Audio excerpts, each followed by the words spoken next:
More has been revealed about the terrorist who has caused carnage in central London. Khalid Masood was born in Britain, a teacher once known as Adrian, with 2 children.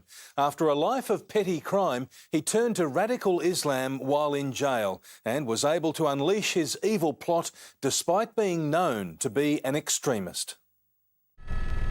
Beneath flags at half-mast, police conduct a forensic search of the cobbled parliamentary driveway where Khalid Masood stabbed a policeman to death before being shot.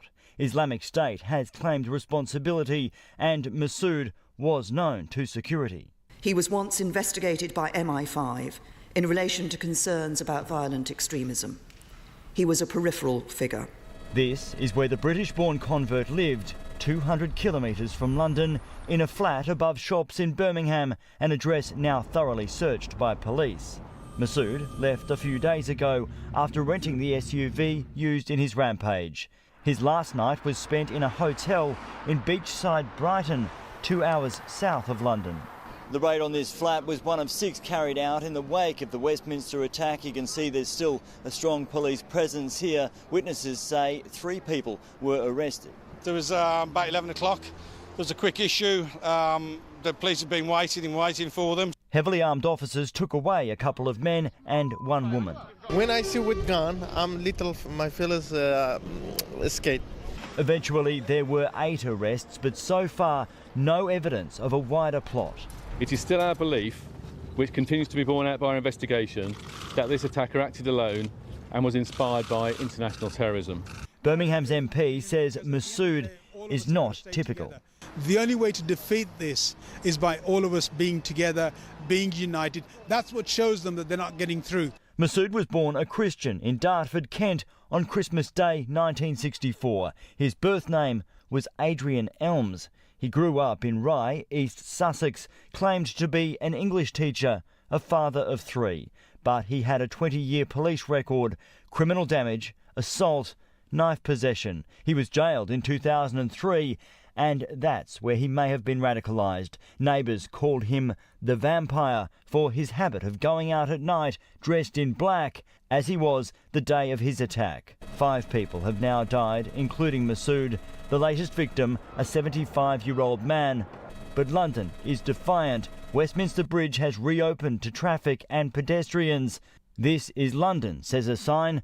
Whatever you do, we will drink tea and jolly well carry on. In London, Max Futcher, 7 News. Peter, no charges as yet for those arrested, but police continue to question them closely over their ties to Masood and any knowledge they might have had of his plans. Birmingham police suspect someone here knows something. This city has a reputation as a hotbed for extremism. 39 convicted terrorists come from Birmingham. It's the birthplace of the UK's first suicide bomber, home for one of the 9/11 financiers, and a recent report suggested that 10% of all British jihadis fighting overseas come from here. Max Futcher reporting. And nothing illustrates the random, cruel nature of the attack more than the different lives led by those killed. A police officer protecting Parliament, a mother on her way to collect her children from school, and a husband celebrating 25 years of marriage. Several of those run down are still fighting for life. But the news is better for an injured Australian woman. While one man took lives, others fought to save them. As PC Keith Palmer lay bleeding, officers and civilians alike ran to his aid as the killer rampaged. 2 big knives up above his head, and I just seen him striking.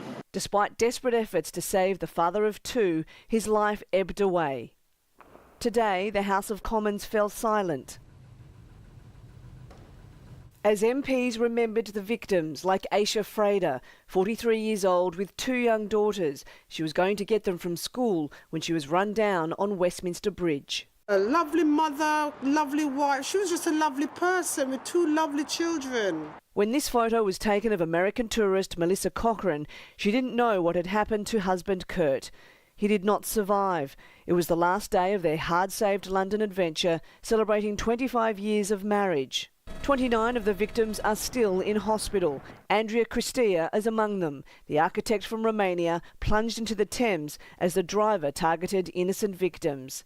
Adelaide mother Patricia Nice-Beer has undergone surgery after her foot was run over by the attacker. Patricia is still receiving treatment for her injuries and her physical recovery is expected to take some time.